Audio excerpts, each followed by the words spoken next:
Бізге керегі сенім.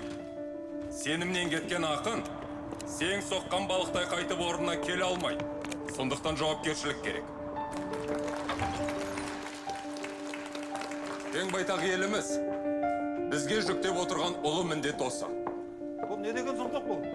Бұл дұрыс көтеріліп отырған мәселе. Ақынның өзі қайда? Ол келмейді. Сәл тыныштық сақтаңыздар.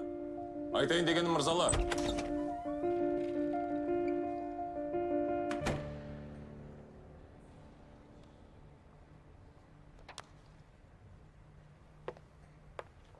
Күн тәртібіндегі мәселені бүгін шешпесе болмайды.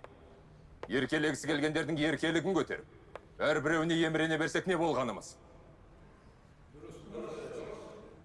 Болды, тәртіп керек бізге. Бағынбайтындар барсын баратын жерін. Мыналар сен әшейін жейін деп отыр. Ас болсын де. Біз, қазақ ақын жазушылары, Сен мұндан ұлы советтік социалистік республикалар арасында үлгі өнеге көрсетті. Тоқашаға, Танаш. Бұларға сен де жейді. Ал бұл ақынның ұлы Ленинді шынай шабытпен жырлағанына да күмәнім бар. Қырғи жолдас бола алмайды кептермен. Себебі ол кептер етін жеп көрген. Қойы қоралас бола алмайды қасқырмен. Қасқырдан ол көресіні көп көрген. Қысқасы былай жолдастар.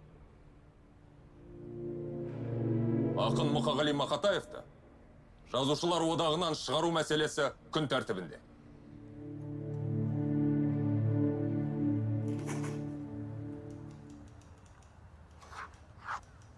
Ағалар, журналдың осы жолғы нөмірінен қалмасыншы. Өткізіңіздер өлеңімді. Жылмалап қайтесіздер. Сайлау. Мына өлең емес. Ондайда тақпақ дейді. Тақпағын дейсіз, аға? Мен мынандай халтураға қол қоймаймын. Қолдамаймын. Ренжіме. Мұқа алдыңызды кескен жерім жоқ еді. Менде ешкімнің алдын кескем жоқ. Бірақ талғамы биік журналға мынау сенің тақпағын салуға арым жібермейді.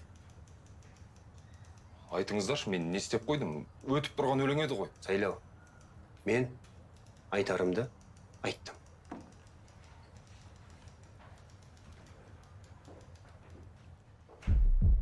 Кететін ақын кетер.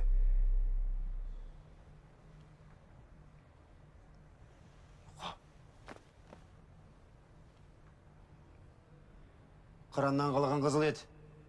Бәріңе жетеді.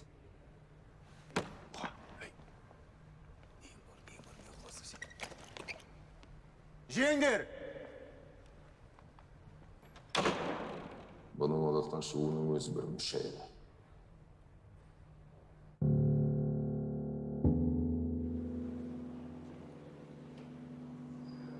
Амансыз ба аға? Бақытты бол, шырағым.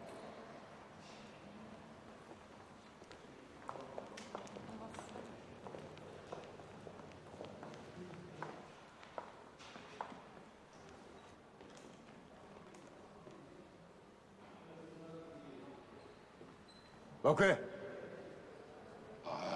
Екпіндеп түстің ғой. Бөке, немісті жеңгеніңіз рас па? Жеңбесем осылай тұрам ба? Мәскеуді қорғағаныңша? Ол да рас па? Әй, бұл не сұрақ өзі? Онда неге? Бүкіл Еуропаны азапқа бермегенде. Мына бауырыңызды мазаққа бердіңіз.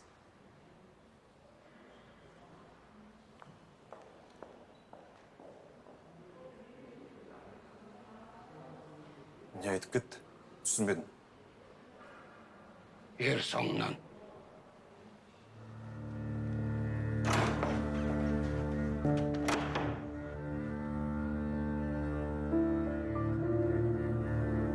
Үндемеуде үлкен тактика.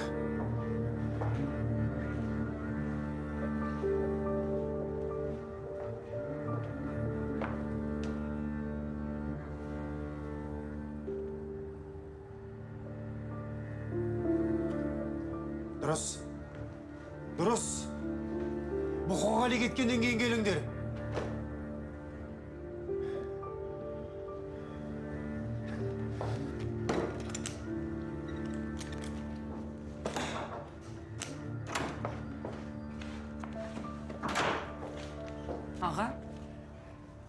Тағы да не дау болып жатыр?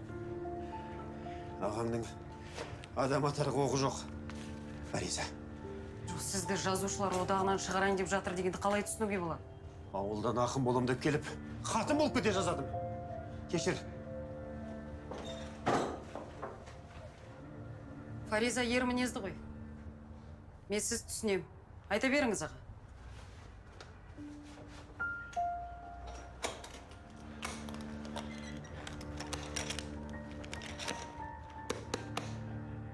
Мұны портфелдегі қазынам, Фариза, қасыққан қырық ақының қылышынан қалған болады. Батырлығым әкетіп бара жатқанымен, ақындығым да жақындығым да өз елмен бірге болады.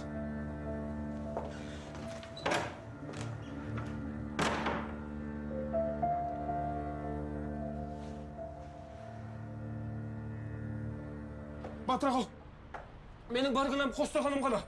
Құдай-ау, әйтпесе Мұқағалиға жау болатындай мен жынды емеспін ғой. Секір! Секірсем секірейін. Бірақ мені секіртіп жібер. Батыр бауыржан болып қалай жүрмексіз? Рози келді ғой сол үшін. Рози білет. Розейін кім тағы? Рози бүкіл одақтың мәдениетіне жауап беріп отырғандардың бірі ғой. Біздің елдегі мәдени орталықтарды сол кісі қадағалайды. Тәртіппен ережені сүріп қарайтын адам. Сол кісі А десе А болады, Б десе Б болады. Розейдің қайда тұрғаны білші. Қазір сөйлесем. Көп болады. Асын! Секір! Батыр аға, бірақ шуыңызды маған беріңіз енді. Мұқағалидай біраз ақын жазушыға сен жауаптысың. Қызметін биіктейді деп, қыздың қылығындай құбыла бермесеңдерші. Жұдырықтай жүрекке кір жинамай, нұр жинаңдар.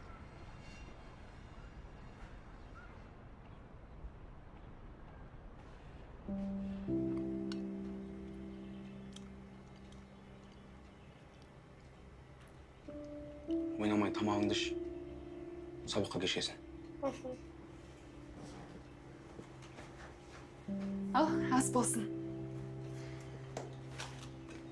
Апа, жұрттың баласын оқытам деп жанталаса бермесіңші. Не үшін? Өзің қызың ғой? Ұйықтамаса қалай қызармайды? Ой, анда тағы да журналымды ұмытып кетіппін ғой. Айбар, маған шай құя берші. Мен қазір келем. Әкем қайда? Біздің әкеміз бір күн бар, бір күн жоқ.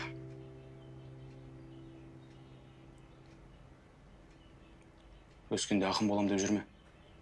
Ұқтың ба?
Қызым менің,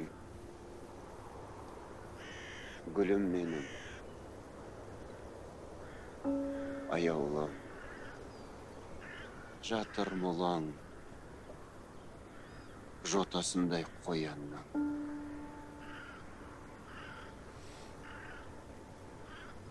Құлпы тастың құны маған бестейін. Бірақ қалай? Таспен жаншық қояр ма?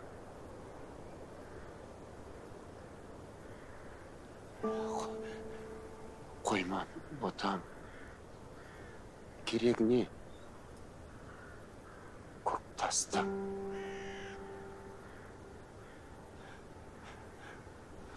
Kışta akkar, жазда шалғын шөп бассын. Өзің келген май айында ақ нөсер, ағыл тегіл бізбен бірге жоқтас.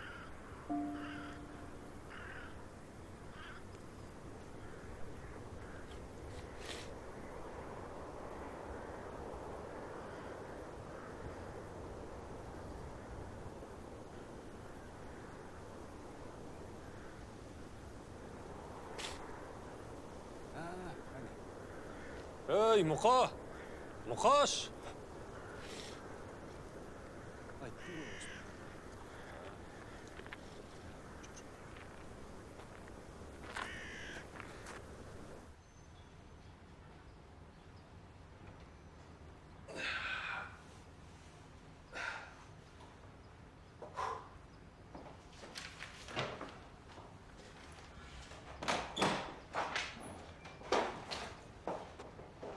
Кешіріңіз. Қош келдіңіз, өзі жолдас. Түрлетіңіз. Мәселеден хабардармын, сайлауыным.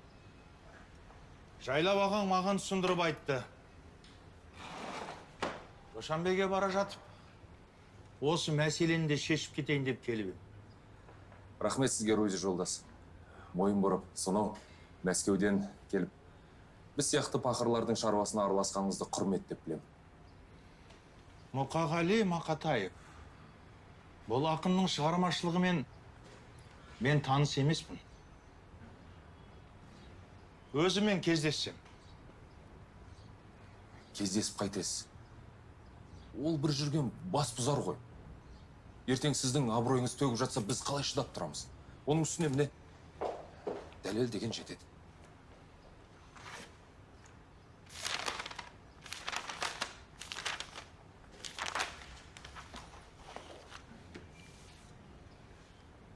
Мінезі жаман шығар. Бірақ ол сендердің ақындарың ғой. Осылай қиып жібересіңдер ме? Қиямыз. Қиямыз. Ленинді, социализмді жырламайтындардың бәрін қиямыз. Керегі не олардың, айтыңызшы. Бүкіл одақты бүлдіріп бітті. Арыз көбейіп кеткен соң жиналыс жасамасқа болмады.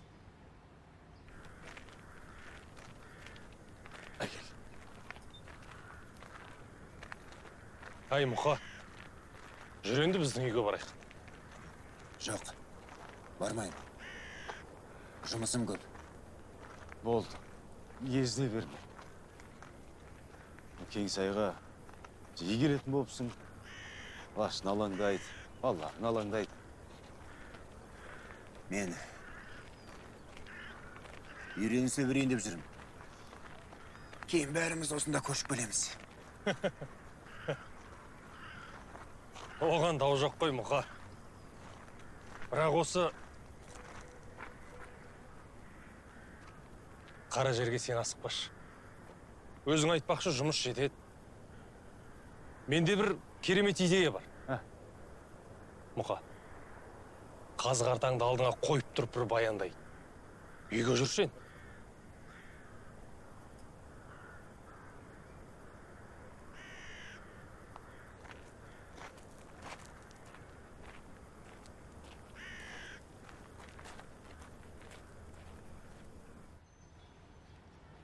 Мәскеу біле ме? Білет? Ағам көмектесті. Мәскеу қол қойып та тастады. Рузи жолдас, сізден бір сұрайтыным. Қазақ әдебиетінің киелі ордасына оны енді жолатпайықшы, өтініш.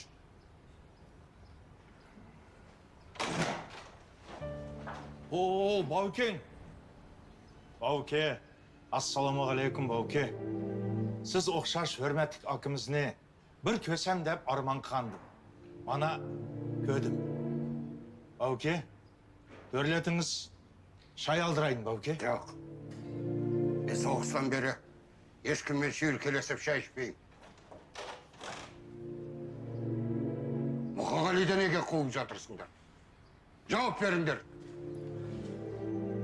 арыздар туралы. Бауке, міне, вагон арыздар Мәскеуге келіп түсті. Мұқағалидың тәртібі қиын сияқты. Ол қазір партбилетсіз жүр.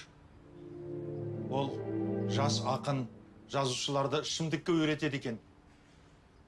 Көп отырыстарда төбелес шығарып, масайып алып жұмысқа келеді екен. Болдың ба? Енді мен... Ауке! Ауке! Ауке!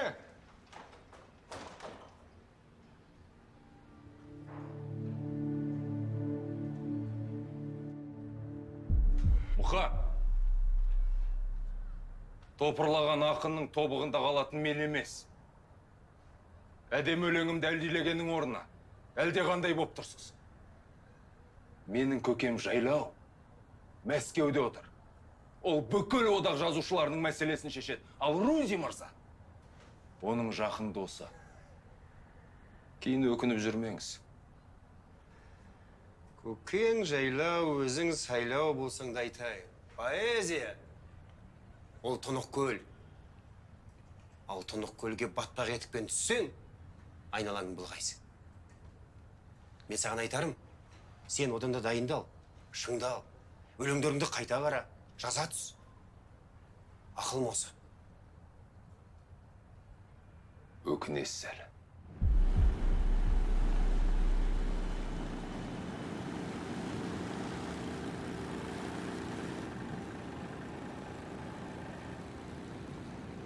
Мұқа, бір затты Әбділдағаң саған беріп жіберіп. Ең әуелімді Асқарға берген, кейіннен ол маған беріп отыр. Енді сенің маған қарсы келмейтініңді білген ба, қу ғой бұл да. Бұл не? Аздаулақ қаражат. Енді жазушылар одағындағы жағдайым бұрынғыдай емес. Керегіңе жаратарсың. Ай, жандарың ашып бара жатыр ма? Осындай қиқарлықты қойшы, а? Асқар, тоқта. Тоқта! Ай, сабыр ет, Мұқа. Тоқта!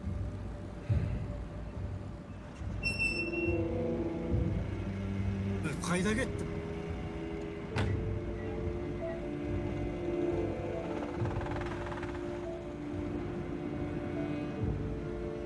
Мен таяқ көрмедім бе?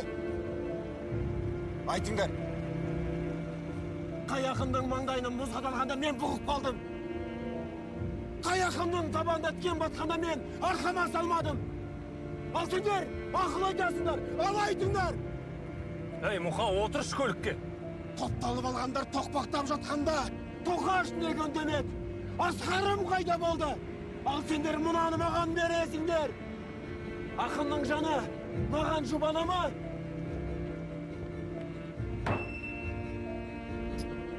Ал сендерге бір сұрақ. Мына өмірде дос бар ма? А? Жоқ болса, құрық бетсе мына дүние! Құрық бетсе мына дүние!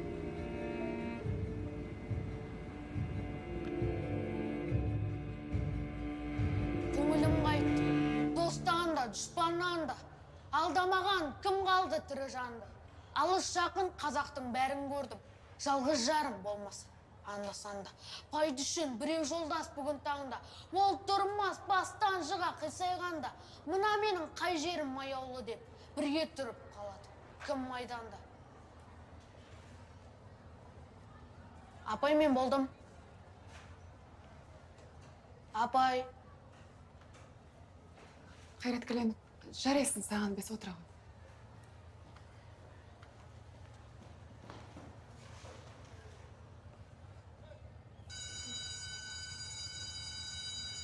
Балалар, сау болыңдар.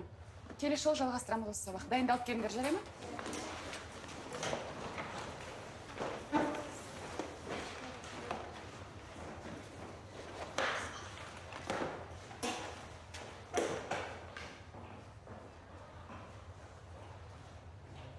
Ей, сен!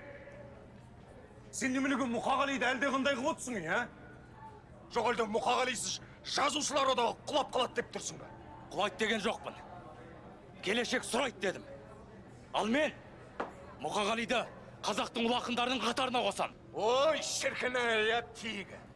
Ей, Мұқағалиң сондай ұлы ақын болса, кеше басы дауға қалғанда, неге жұрттың бәрі үндемей қалды, а? Олардың бәрі сен сияқты ақын сымақтар. Ей, сүмелек! Сүмелек, бергешті. Мұқағали үшін жанымды берем.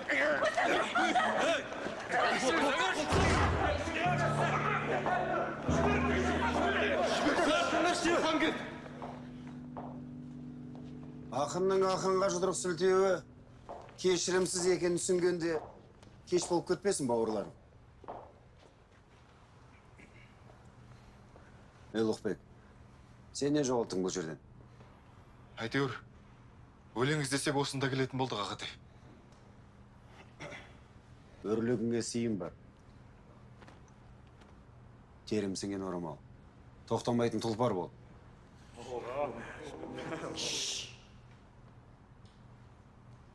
Сендердің менімен жүргендеріңді бір өмірі көріп қалса, олар Мұқағалимен бірге ішіп жүр екен деп ағаш атқа теріс мінгізеді. Ақылдарың болса, қайтыңдар.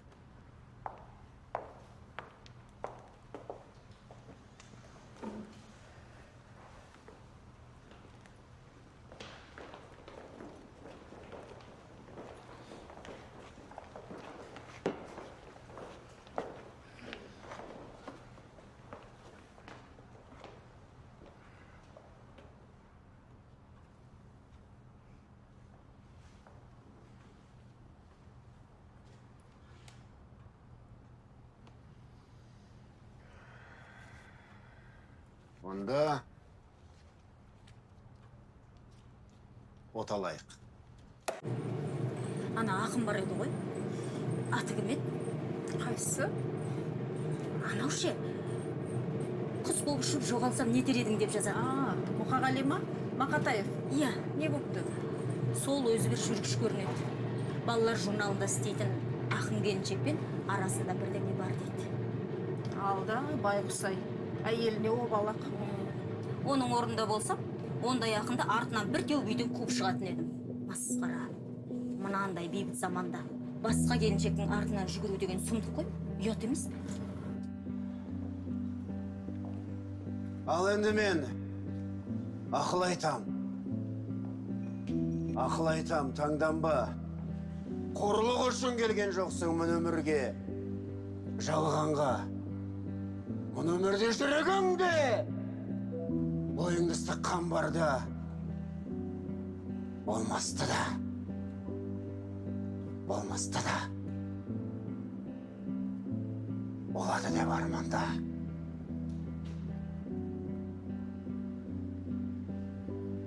Ал енді мен ақыл айтам. Ақыл айтам, таңданба. Әзіріңе әулекі боп алданба. Өтер. Өтер кетер. Деміз ғой біз мұңайып. Деміздағы жамаймыз ке бір айыпқа бір айып. Отандастар! Ойлайық жойымызға лайық. Құласақ тек биікте.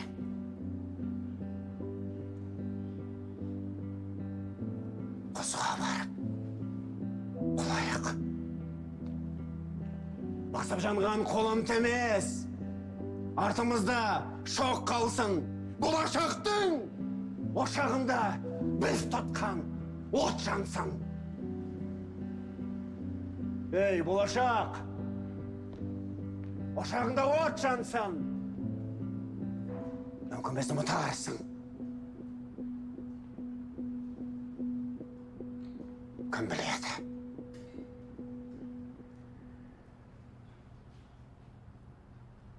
Жоқтарсың.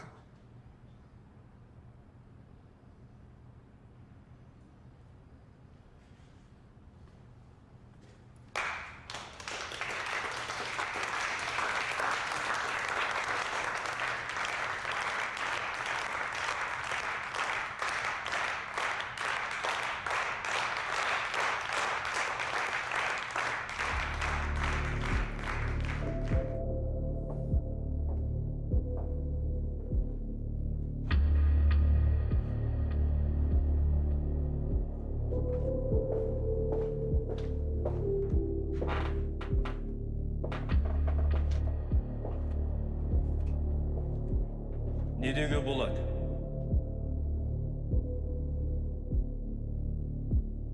Жаман емес. Жаман емес жазушы. Мұқағали жайында мінберде жақсы айттың.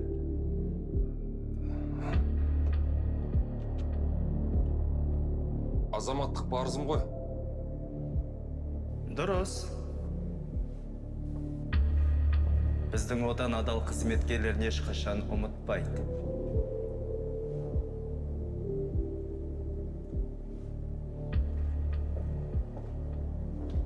Жазушылар екке жарылды. Мұқағалиды қолдайтындар да көп қой. Бірақ оларды жиналысқа шақырмадық. Сен енді бастаған толқынды үлкен теңізге айналды. Көнбейтіндерді батырып жібер. Ұқтың ба? Мен сізді түсіндім ғой. Бірақ Мұқағали оңайшылықпен батпайды.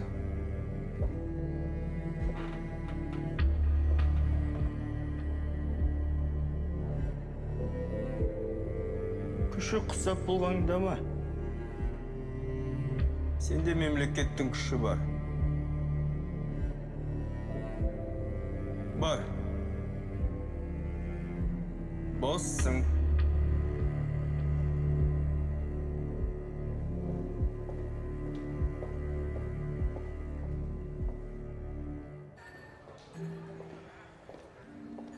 Мұқа? Артымнан қуып білгендерің жақсы болды. Екі иығымдағы екі періштен бағана қашып кеткен орным басыңдар. Аса қадірлі Асқар Сүлейменов, қадірлі Тоқаш Бердияров.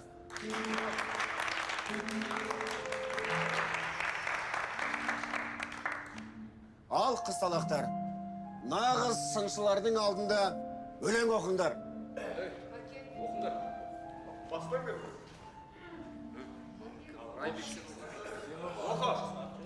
Аға міне, арқасы бар ақын.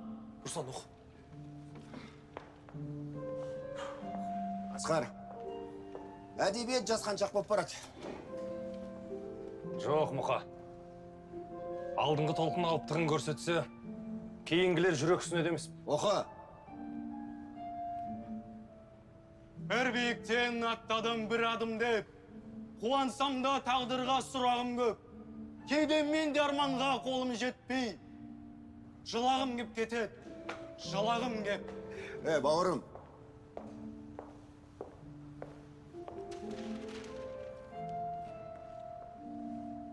Өлеңінде мен жоқ. Бірақ өзегінде дым жоқ. Ешқашан езілме. Поэзия ол рух. Рух жоқ жерде түк жоқ. Мінез көргім келеді сендерден. Мінез. Мінез бар ақын ғана мінсіз жазады. Мұқа. Мына кілең жас. Ертең сенен кейінгі дәуірді жырлайтын болады. Рас ба? Рас. Ай, Тоқаш аға, біз неге келдік өзі? Қалай неге келдік? Портфель? Мұқа. Портфеліңді ұмытып кетіпсің. Асқар. Мен көп ойланам. Бұл ғасырға өкпем жоқ. Азды көп татым бар. Айтшы, келер ғасырда мен кім болам? Ой, бір мая. Осы біз алдымыздағы 2 жылды қалай болар екен деп уайымдаймыз. Мұқаңа қараш. 21 ғасырдың әдебиеті қандай болады деп бас қатырады. Тоқаш, уақыт өте келе ескіріп қалам деп қорқам. Мұқа.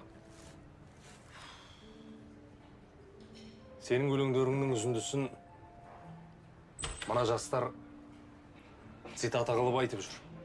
Соны байқадың ба? Менің о дүние мен бұл дүниенің арасындағы елшім келді.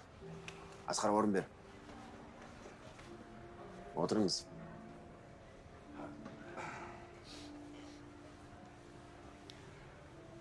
Мұқа,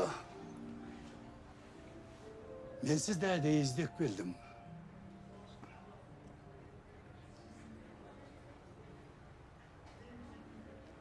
Dərgерлік сараптамаларының қорытындысын тағы да тексеріп шықтым. Ай, мұқа. Кеше келем дедіңіз, келмедіңіз.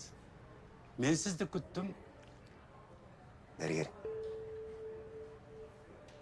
Қараш. Сен күтесің. Өлең күтпейді. Өлім күтеді. Өлім күтпейді.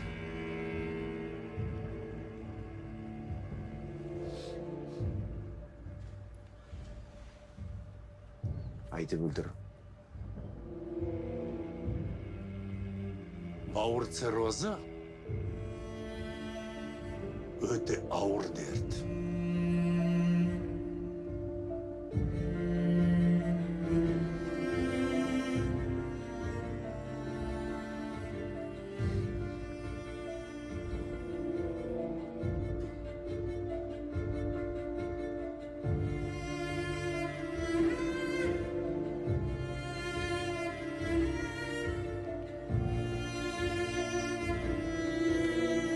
Дәрігер, сен маған 2 жыл ғұмыр бересің бе?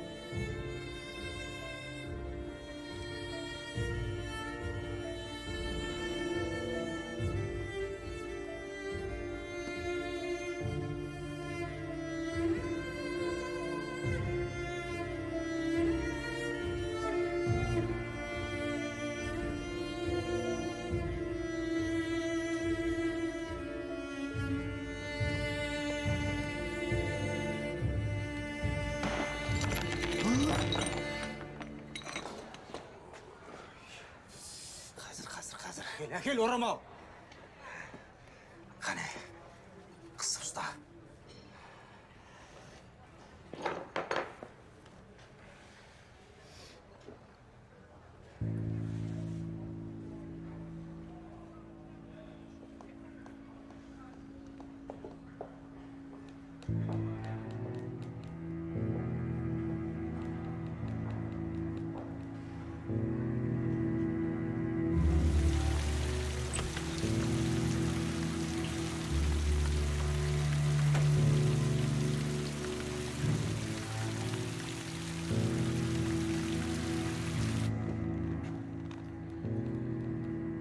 Өліп қала ма?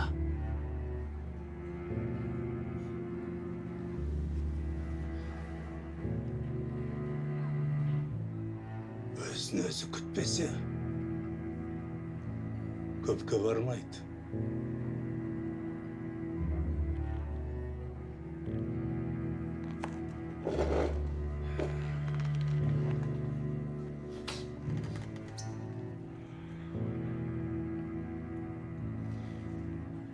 Әр қазақтың баласын бауырындай көреді. Бауыр езілмей қайтсын. Ішпесін.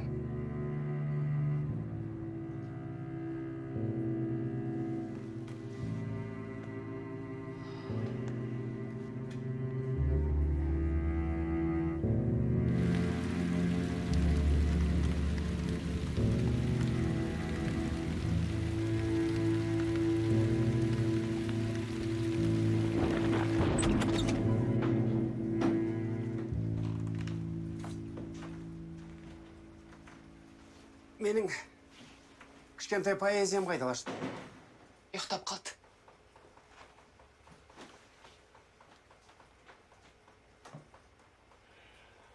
Түнері бапсың ғой.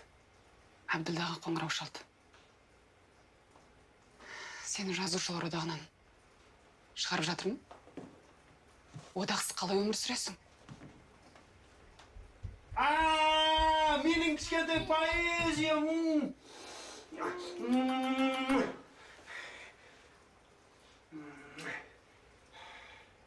Өлең жазбауға қақым жоқ. Поэзиям мойным асылып жатыр. Жүре ғой, жүр. Сені ұйықтатайын.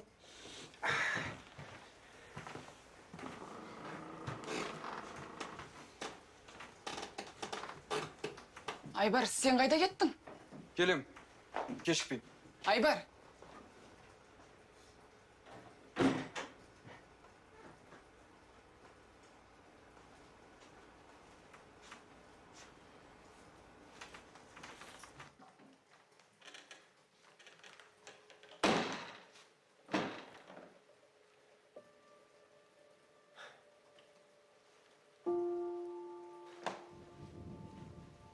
Әйелдің жүрек сезіп тұр. Енді өмірді қалай сүреміз дейді.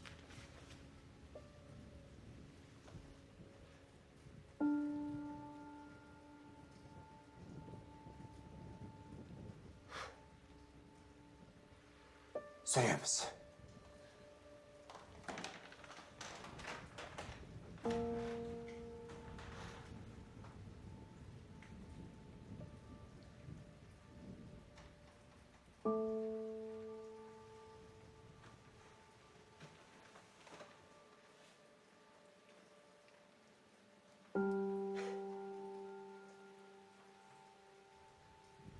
Қазақты сенде жоқ.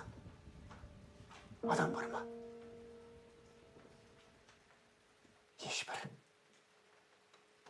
Одаққа байламаған. Қандай бақытты болғансың? Абайым менің.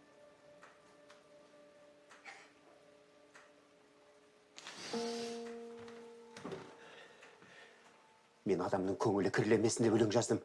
Бекер, бекер!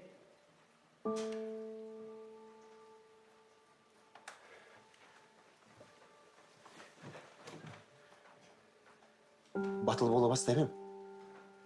Талап тастады жабылып.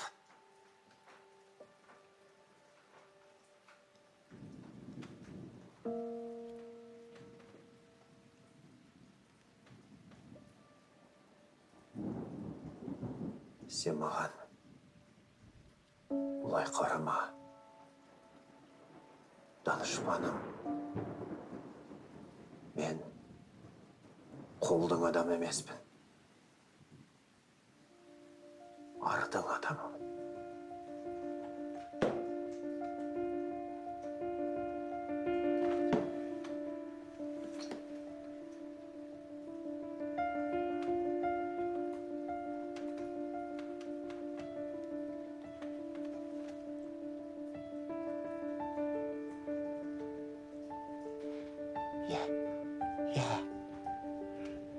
Бүгіннен бастап. Дәл. Бүгіннен бастап.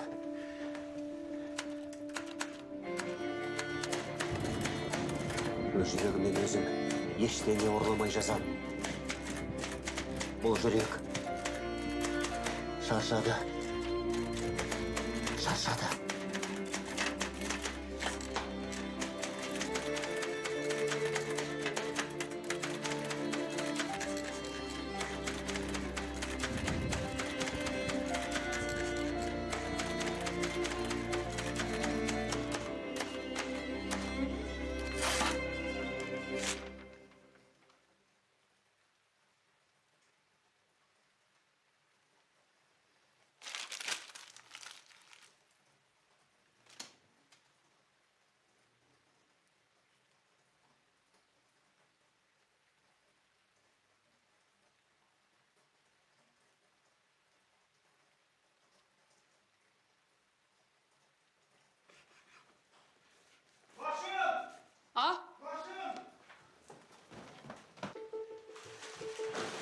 Не болды?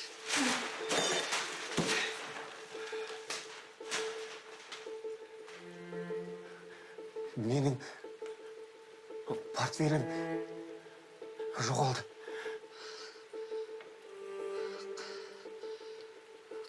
Қалай?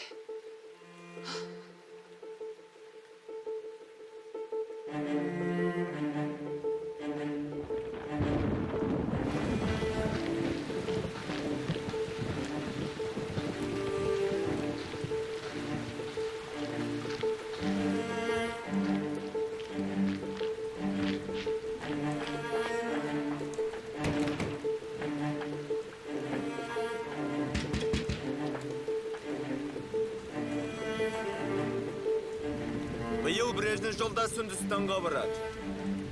Біздің елдің ақындары үн қосу керек. Күзде тіпті Никсонмен кездеседі деп айтып жатыр. Сыраны сілте берсең, портфельді қойып, басыңды жоғалтып аласың. Одан да партияны жырла. Менің партиялетім жоғалған. Аузыңды ашсаң ақтарылып қалатын көп сөзіңді аяйсың ба не? Шараппен сыйлағандарға да шашып кетесің ба? Партия тапсырма берді ме? Орында. Әйтпесе ант етем. Мен сені жер бетінде жүргізбеймін.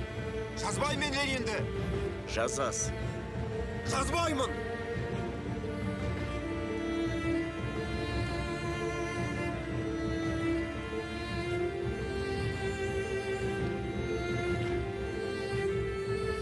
Айтыңдар, қайсың бар, ардақтаған, таразға тең қойып салмақтаған, басылған маңдайыма қарғыстан ба, қарауға жан батпаған, жапалақ емес мінен, жалбақтаған, қыранмын, екі көзін қан қаптаған.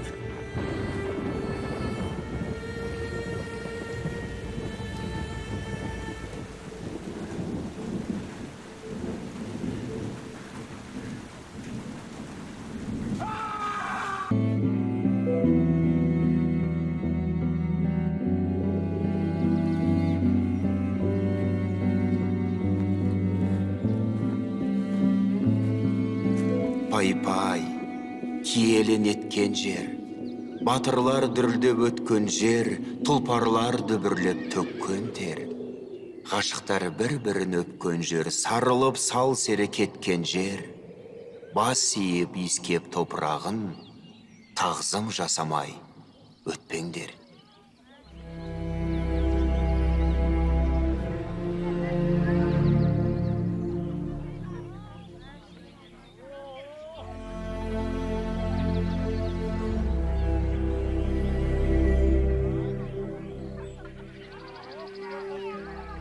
Мынау қоғали ғой. Ауызданған ғой. Той айдап шілдеханаға тура келгенін қарамайсың ба, я? Қызыққа бір бататын болдың, а? Ассалаумағалейкум, көз көргендерім. Батырдың бауы берік болсын. Я, жаяу келдім. Ал, соған кемен де, қалада қызық көп шығара. Қалада қызық көп. Амансыздар ма? Бұқа, жүр, қымыз іш. Қарасазымның қымызынан бас тартпай. О, алейкум ассалам. Қалдарың қалай, батырлар? Ассаламағалейкум. Алейкум салам. Мұқаш, бақытты бол болам. Рахмет. Сіздерге алғысым шексіз.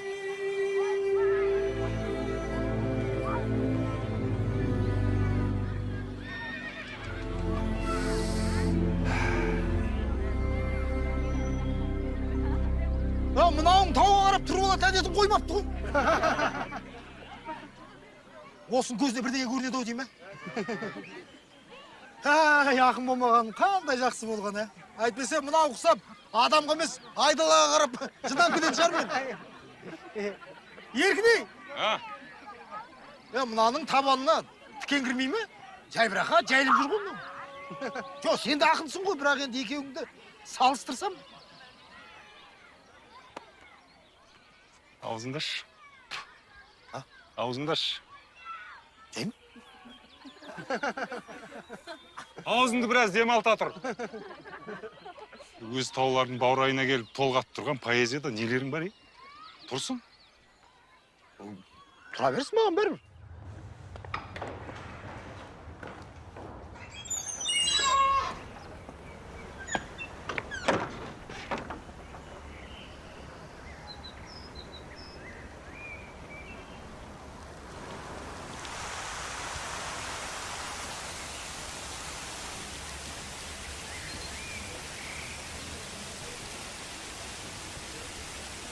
Әй, иығың күл салышқа айналыпты ғой. Ассаламағалейкум, Нұрғиса көкі. Бәсе, неғып маужырап тұрым десем, нұрға малынып тұр екем ғой. Аман есенсіңдер ме, Асқаржан? Аман есен аға. Әй, мына одақтарың көшкен елдің жұртындай Не күнсіз, тым тырыс қой. Үні шығатын жалғыз ақынды ауылына қайтарып жібердік емес. Мен оны іздеп келгем. Мұқағали қайда деп сұрасам ешкім жарытып жауап бермейді. Оны одақтан шығарып жіберді деген рас па?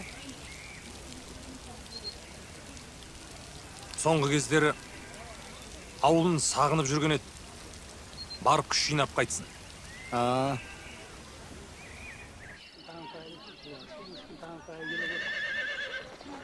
Ой, қойқанды жүр қайтты да. Дені сау ма? Ой, бөркім қайтыр. Ой, бөркім қайтар деймін, басынан күн өтеді ғой. Қайтарыс бөркім. Ауылмай. Өзім барайын, өзім.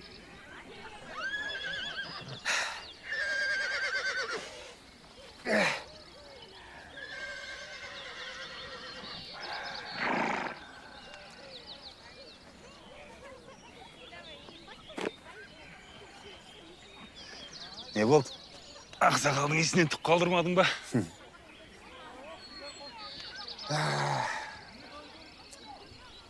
Ауылдың есіне, ақсақалдың есіне бәрі-бір емес пе? Мә, сен де еске. Еске.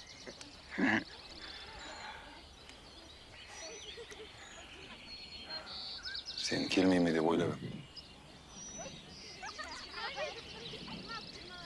Сен тауба орайына үй тігіп, шілдехана жасап жатсан қалай келмеймін досым. Батырың бау берік болсын. Еркіні бітаныптан насып түсер азамат болсын. Аумин. Әкешпесті. Мә?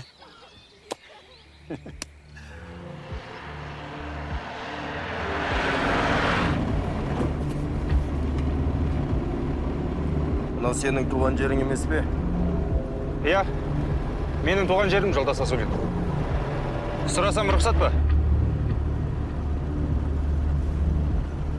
Сұра. Ешкімге зияны жоқ адамды неге аңдап жүрміз? Адам емес, ақын де. Ал ақындардан зиянды біздің мемлекет әлі тартып келеді. Оларға шанатқылары белгісі жанартау. Түсіндім. Енді бір рет ақынға жаның ашса айтпады деме, туған жеріңе көміп кетем.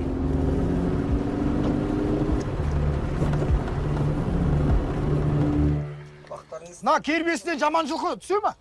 Мен оны құлын кезінен білем. Аға сынап беріңізші дегеннен кейін бардым дағына, мынауың бәйге алады дедім. Келесі күні бәйге алмаса мұрнымды кесіп берем дедім. Бірінші орын алды. Ой, осың өтірігенді. Жоқ, ой, мұқан, рас міне халық куә. Бір өтірігі жоқ. Жалпы мен негіз бар ғой, жылқының жақсы қасиетін жатысына қарамақ білем ғой. Ой, шіркін айдесеш. Құдай тілеуімді берді. Мына ерлан балам аман болса, аманатынды орындайды деп сенем өзім. Бәрекелді. Жатысты қараш, қазақтың даласына сыймай жатыр. Қой, саған тартпай-ақ қойсын. Саған тартпай-ақ қойсын, қиялым өп кетеді. Келіңе тартсын, келің айналайын. На, құртыңнан берші, сұрпаға.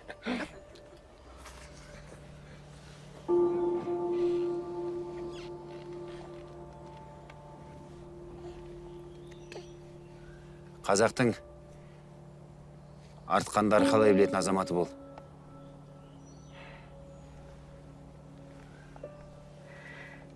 Берер ештеңе болмай тұрғаны.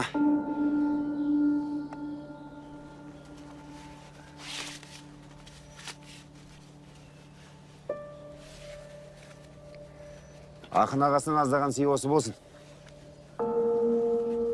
Мұха. Галстук сыйлағанды ертең елдің бәрі айтатын болады. Аяғын емес, мойнына тақпадың ба? Баппен көтерілген бақыт қана баянды болады. Аяқтан бастап өрлесін. Тіпә.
Ассалаумағалейкум, Сәлеу аға. Алейкумсалам.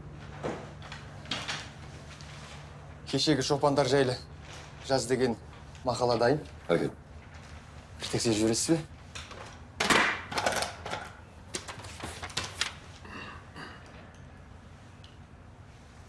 Сіздің өлеңдеріңіз бе? А? Сіздің өлеңдеріңіз бе? Иә, менікі. Еңбек те болсын айт. Біреуін оқып бересіз бе? Оқып берейін. Аягөз сірә, аядай бұлақ көз емес, аяулы сірә қыз болар. Ақиқат бағып анықтап жатар кез емес, белгісіз досым, белгісіз түрі ғой бізге олар.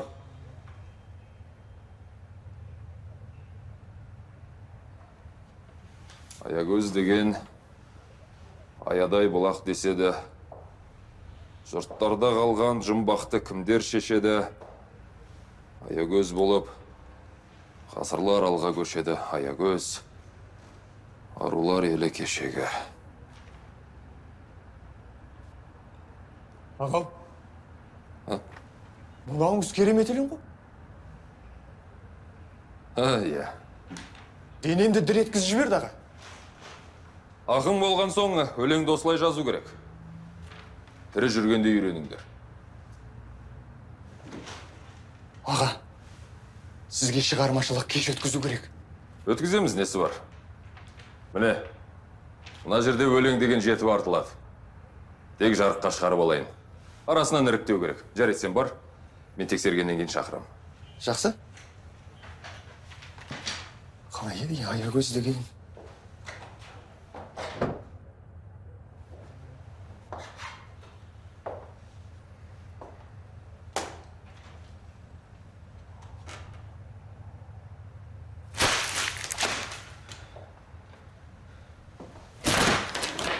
Ұйықтай ғой кішкентай поэзиямен, шолпантайым.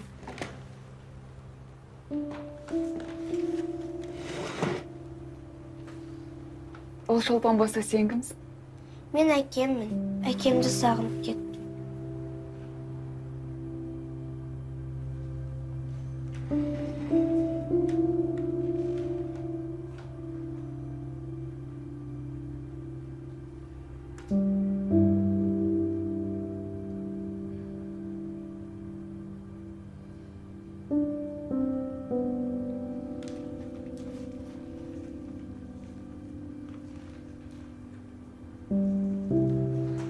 Айбар?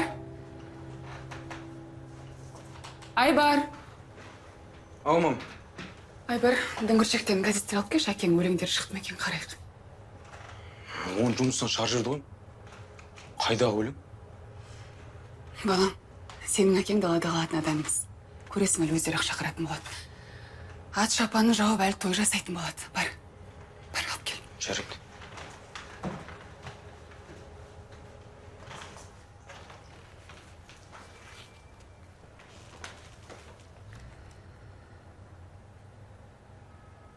Жоғалған өлең қайтадан жазылар. Ең бастысы ауылда жатып, жаныңды емдеп оралшы әкесі.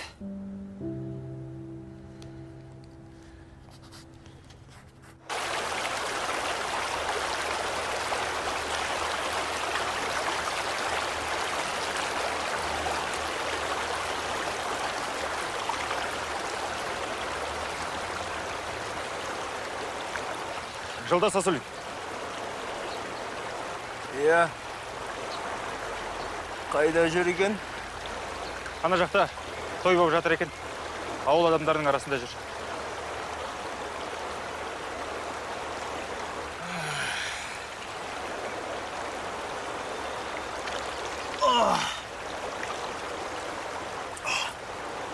Түсінбеймін. Осы мемлекетке ақындардан қандай пайда бар е? Енді Айт, қорықпа. олардың өлеңдерін біздің балаларымыз, немерелеріміз оқитын болады. Ай, мәңгіртай. Ұста. Менің балам Мұқағалиіңді қайтсын. Пушкин бар емес. Пушкин. Ұста. Иә. Бер тыңда. Ана қырсық ақын Алматыға қайтқанша осында боламыз. Мұқият бол. Ол ескі аңсаған түрікшіл ақын. Ұқтың ба? Бар. Біз қонатын үйде. Шеткері болсын. Көптің көзіне түспейік, ұқтың ба? Айтсаңыз бол. Ей! Кетші бар. Кешіріңіз. Мұқағали, сен Мәскеу туралы әңгіме айтасың. Ал біз болсақ мына тұрған Алматыға бара алмай жүрміз. Ой, мыналар. Ей, күрес! Күрес, іштен сал! Салсаң, сал! Сал! Ай, бәрекелді! Құрметті ағайын, адамның күресі қызықсыз. Өлеңнің күресін тамашаламаймыз ба? Алматымен қарасаз. Қайдағы Алматымен қарасыз? Ой, міне. Қыз айтасың. Бұны орысша поэтический дуэль дейді. Ей, дуэль-мөлде шатағың жоқ. Мен бұны қара өлеңнің шайқасы деп атайым. Тақырып табиғат пен қарасаз болсын. Ереже былай. Кім қара өлеңмен қиып түседі, сол жеңеді. Ал жеңілген ақын ана шөпті түсіреді. Алай. Ал, кеттік. Кеттік.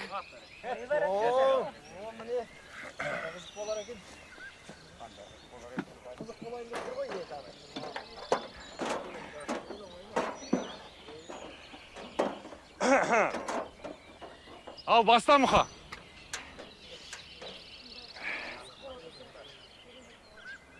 Не деген керемет күн. Жаныңа бәр даяр не керектің. Көрінеді гүлдердің бір жарғаны. Естіледі ұшқаны көбелектің. Не деген керемет күн.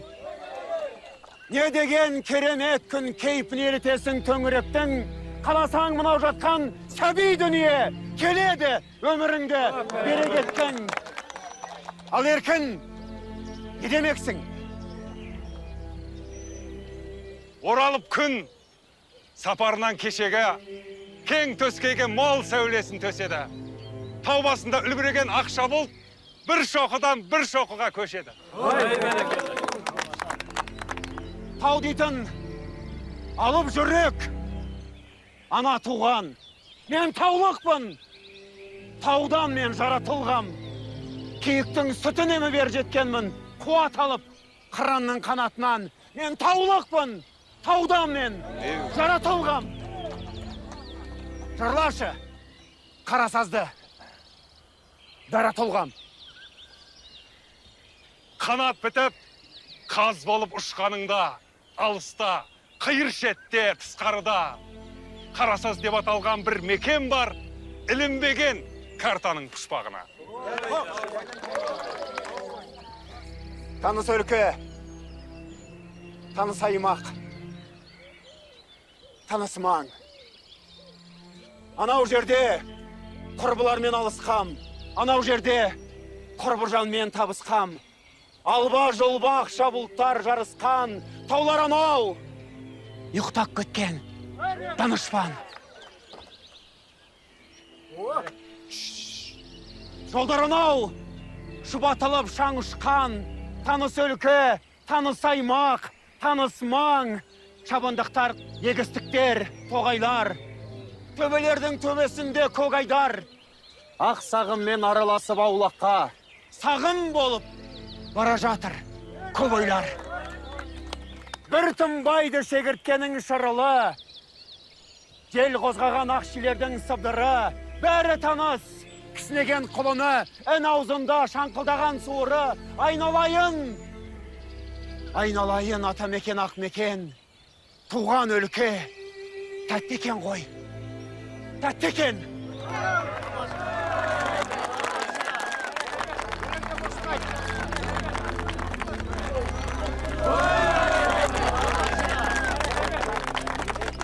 Құрметті ағайын! Еркін Үмітановтың шілдехана тойында Қарасазда өткен қара өлең шайқасының жеңімпазы Мұқағали Мақатаев!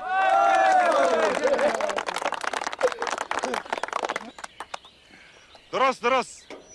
Қарасаздың ақынынан қазақтың ақыны биік болу керек қой. Жоқ. Туыстар!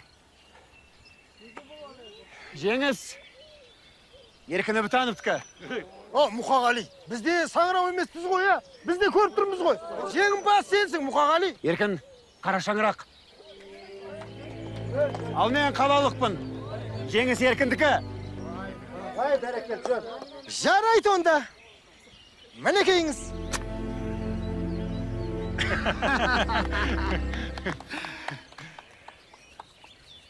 Жақсы.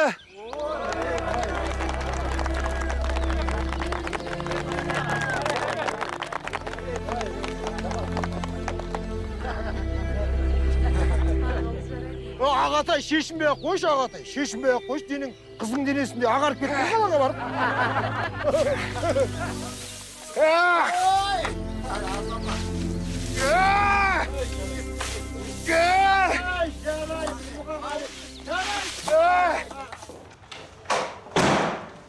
О, перінің қызы келді. Мынау не? Газет. Менің газетте істейтінімді білмейтін бе? Қылжақтама.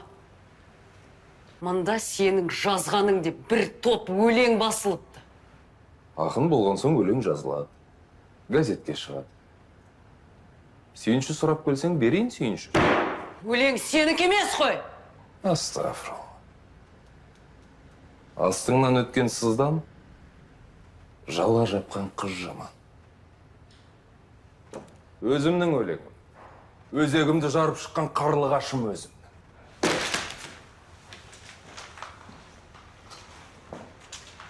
Бір сөзі де сенікі емес. Кімдік екенін мен білем. Сенің мына деңгейіңді де білем. Біл. Біл. Білгенің дұрыс. Екеуміз бір деңгейде емеспіз, партизан қыз. Сондықтан менен аулақ жүр. Өлеңнің киесі ұрады. Бәрі сатулы мұн өмірде. Сөзің де, достығың да, сертің де, білегің де, көңілің мен жүрегің де.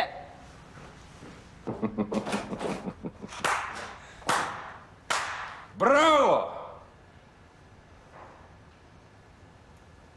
Алдарыңызда жаңа заманның сүйікті ақыны Сайлау Саятов. Қаладан келген ақынды артыңа мінгестіріп алдың. Ят қайда? Кәз. Таңдаған мінесің. Ал соқ әңгіме. Үй іші бала-шаға аман ба? Аман есен. Жұлдызым заңгердің оқуында. Ол үшін алаңдамаймын. Айбардың бас бермейтін асаулығынан қорқам. Ештең етпес. Әл жас қой. Алматын мен де сағынды ме?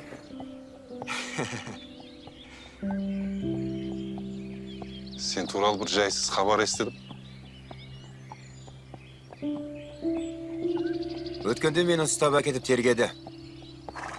Бір қызыл жендет қыр соңымнан қалмай жүр. Атың өшкірлер, қандай айыптаған? Айқайлап өлең оқыдың дейді. Біздің ауылға келсе, бүкілін жауап тастайды ғой. Қарасазда айқайлап өлең айтпайтын адам бар ма? Қызық. Партияға кірдің бе? Не? Партияға кірдің бе дейм? Ей кетсін жар. Менің партиям халқым.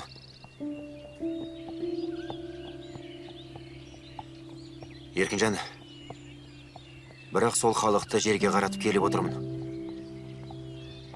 Жерге қаратқан дейсіз? Халқымнан артық қолдаушым жоқ еді. Бұл басылмаған бума қол жазбаларым портфелдің ішінде жоғалды. Қош. Иә, білмеймін. Тіпті не дерімді білмеймін. Үлкен қала. Еңбегін ғой сен, еңбегін қала, қап. Bunun ne?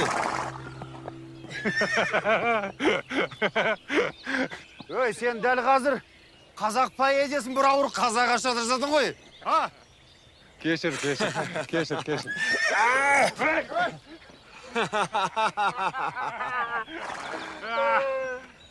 О, махаббат, сен әлі тірімедің.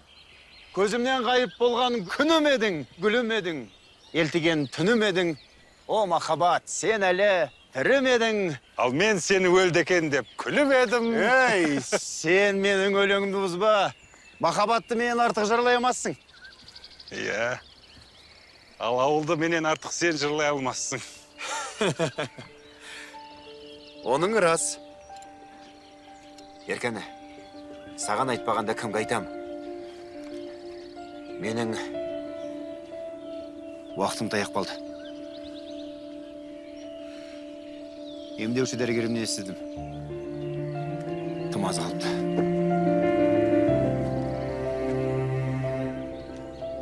Тым аз қалды. Саған тағы ағалық жасайтын болдым. Жолың болмайын деп тұр. Анау Қарасаздағы мектепте, көшеде менің атыммен аталатын болады. Саған ештеңе бермайды.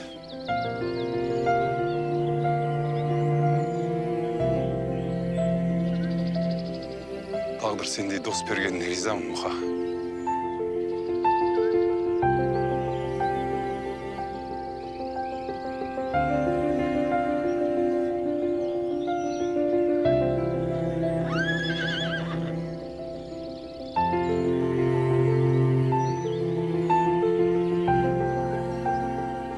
бүгіннен бастап мен мына бөктерге ат қоям.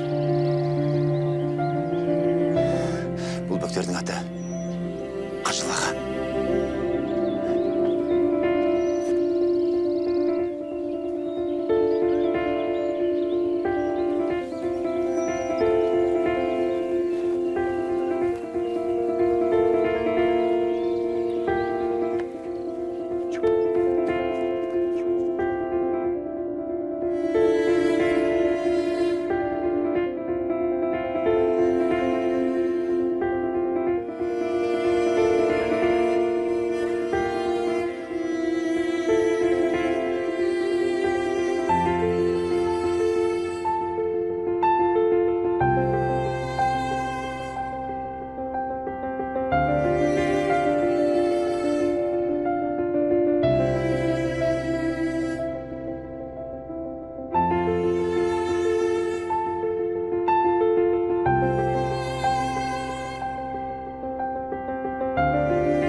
Қайда бар депті?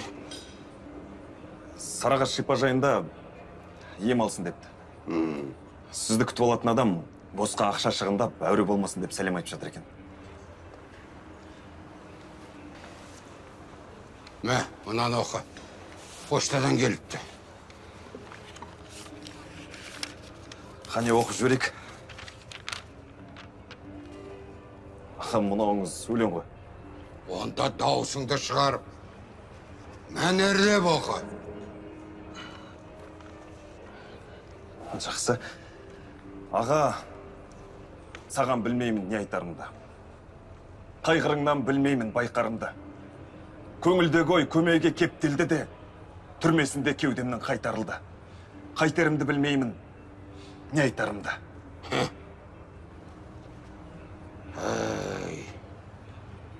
Қадырыңды білмей жүрміз ғой сенің. Мінезіңді білмей жүрміз ғой сенің. Жалғастыр. Ешкімнің назарына ілікпеген, саған бір сый тартам деп үміттенем. Жүрегімнің тапсырған аманатын бере алмай кетем бе деп күдіктенем. Қандай сый тартсам екен аға саған, білмеймін жараспай ма жараса ма. ешбір сый таба алмаса маға саған, әппақ тонын атамның тәбәрәгін, 100-ге келде барқаңа, жаба салам. Сабасым ай. Ай, сен білесің бе? Тазалық деген осы. Бұл Мақатай.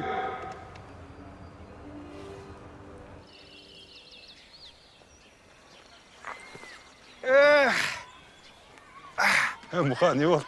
Ұйқы қанбады ма? Еркінжан, туған жердің ауасымен 10 минут ұйықтасаң жетеді. Мен бақыттымын, Еркінжан. Бақытты жерде туылдым. Айналайын қарасас, қасиетінен суыңнан. Одақтың жайы не болды? Бұрынғының ақыны бір-бірімен табысатын еді. Бүгінгінің ақыны алысатын болды. Кел. Кім? Сенің абыройыңды көп көріп жүр тағы. Білесің ғой. Халық бәрін біледі ғой. Кел.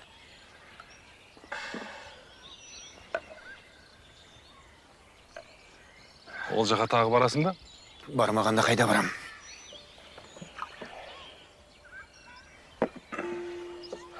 Менің жаным тілініп жатыр, Еркінжан.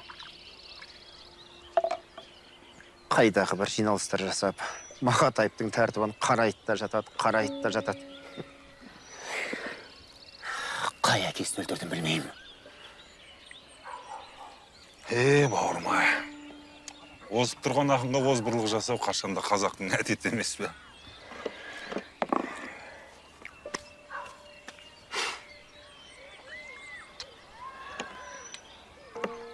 Жығылғанға жұдырық болып жатыр ғой. Сыртқа жүнін қампайтып көрсететін қасқыр сияқты. Соңғы кездері қаңсылайтынды шығарды. Қой. Ауруханаға барасың ба тағы? Иә. Қазір аурухана менің екінші үйім болды ғой.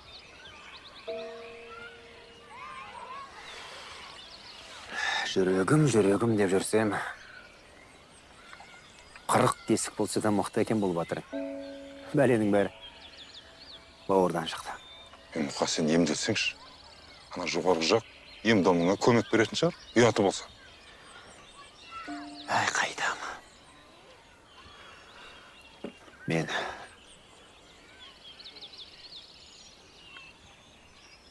ешкімге керек жоқ.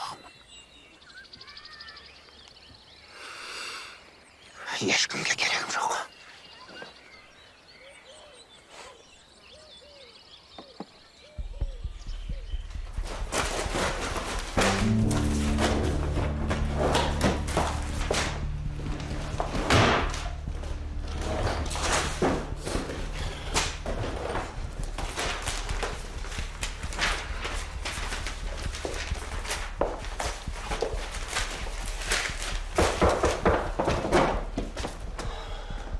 Не іздедіңіз, Тоқашыға?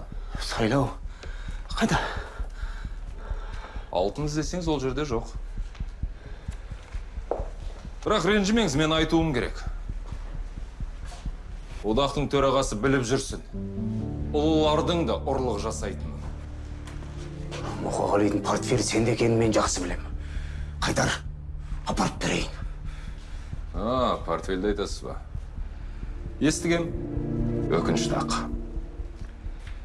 Есіл еңбек ай десеңші. Ішпеу керек. Ішпесе жоғалмайтын еді. Аты жөні жоқ оттай бөріме болады деп ойлайсың ба? Қайдар портфелді. Қайдар! Жоқ аға. Өзгенің затына қызығатын өлермендігім жоқ. Ұрлау дегенді керісінше сіз қатыратын сияқтысыз ғой.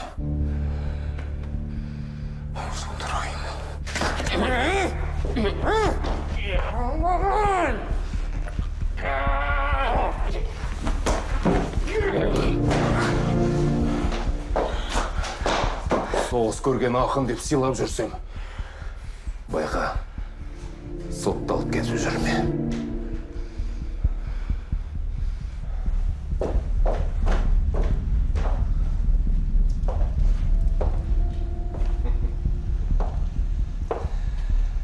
Ай, тоқаш. Сеніңнен кетті.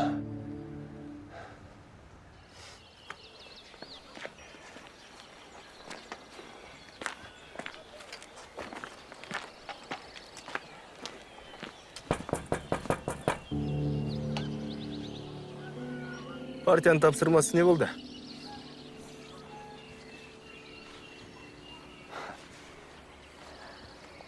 Қыр соңымнан қалмадың ғой. Әлде ауылға Мағжанды жазуға келдің бе? Нең бар әр уақытта?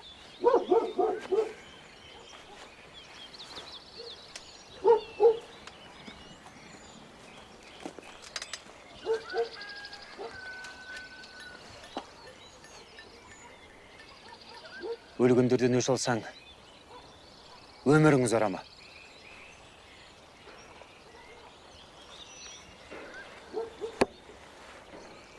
Әруақ қауіпті емес.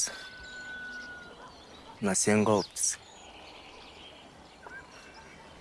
Менде тапсырма бар. Ал мен қателеспеймін.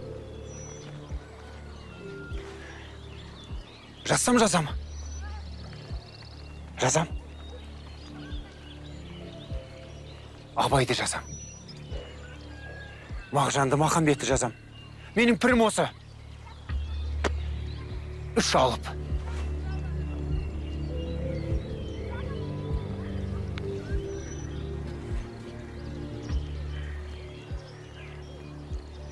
Ал менің пірім Шәріп.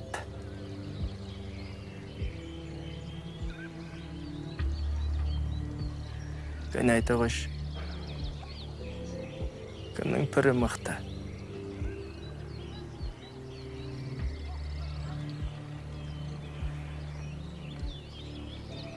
Жаз.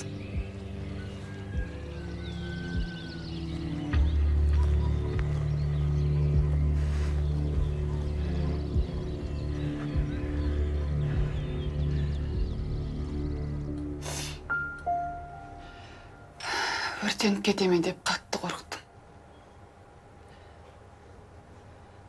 Майгүлдің өлімнен кейін таудай азаматым шөгіп қалып еді. Мына өлеңдерінің жоғалған тіпті есеңгіретіп жіберді. Енді әр ақынның өлеңі өзінің баласындай болады. Ал егерде мына сол балаңды басқа біреулер иемденіп алатын болса, сол қиын ақ.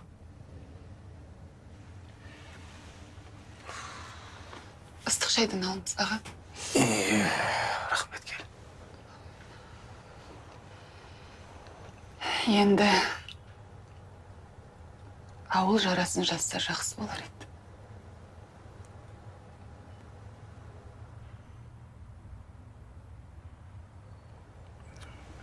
Ауылда оның еркіні бар. Мынау екеумізге айтпайтын нәрсенің бәрін соған айтады. Жүрсін, көрсін, ақтарылсын. Ауылда болған жақсы. Білдің ба? Тоқаш аға, уақытыңызды алсам кешіріңіз. Тіпті не істерін білмеген соң өзіңіз шақырдым. Қалаға келгеннен кейін деме болыңыздар үшін. Әрине, жанында боламыз. Көресің, ауыл оған жағады. Мүлден басқа адам болып қайтады.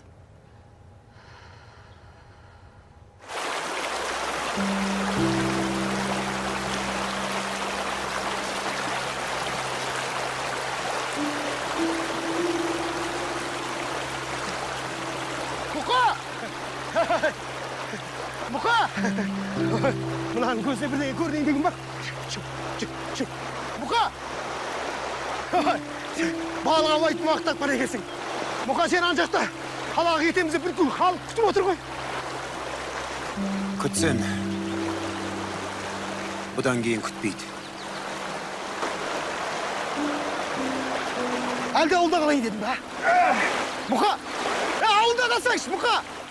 Сен қалсаң, ауылда ел думандатады. Абайла! Мұқа! Айналайын, құдай үшін шықшы!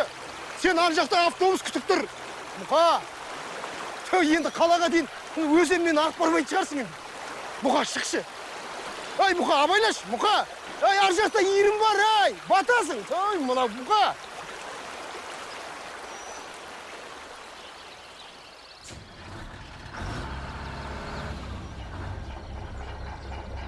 Жақсы аға, ауырмаңыздар. Туған жердің топырағын терлетіп отырғандарыңызға рахмет. Өзіңіз аман болыңыз, Боқали аға. Рахмет. Мұқа болыңыз, кетейік тез. Қазір. Мұқа, костюм.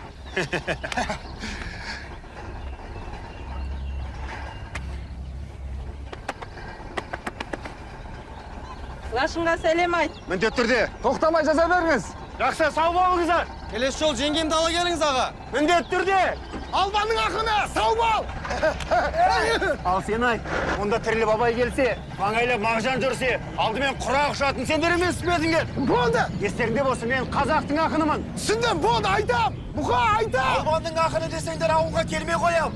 Айтам, Мұқа! Естеріңде болсын, мен қазақтың ақынымын. Айтам.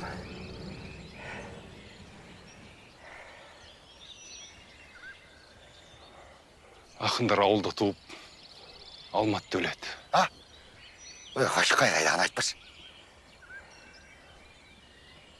Мұқағали Мақатаев енді Қарасазға келмейді. Сен қайда айта береді екенсің, еке.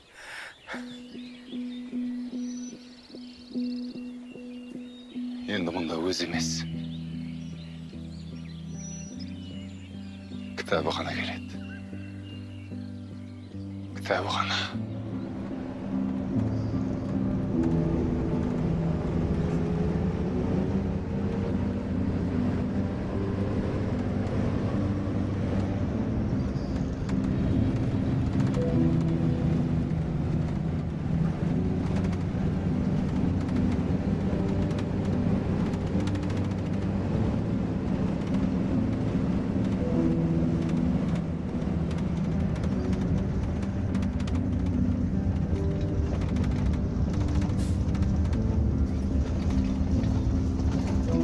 Тоқтач!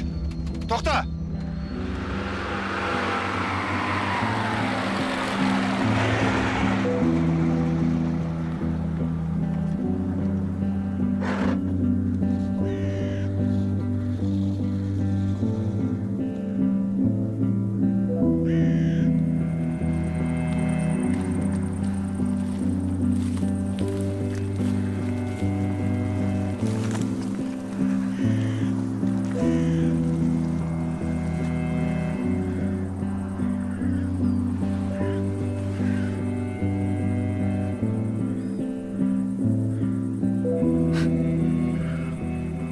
Өздерің көбейіп алыпсыңдар ғой.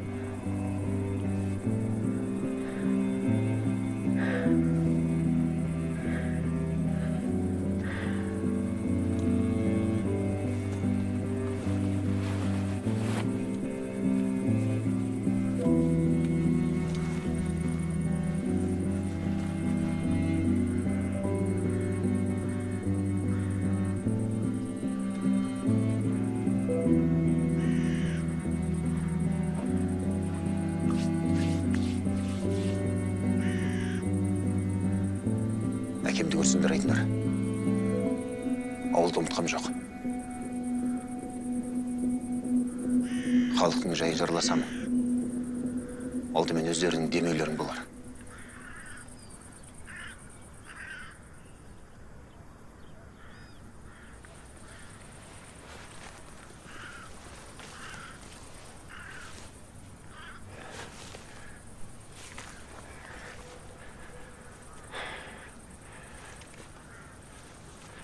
Қолдарынан келсе,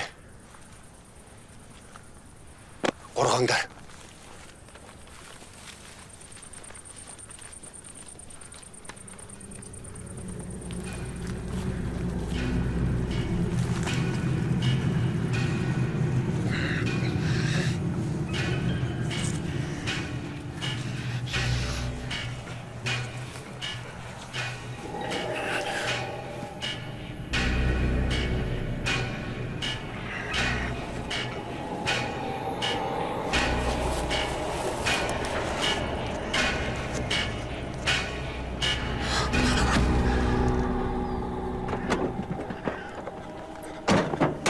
Қозғалма.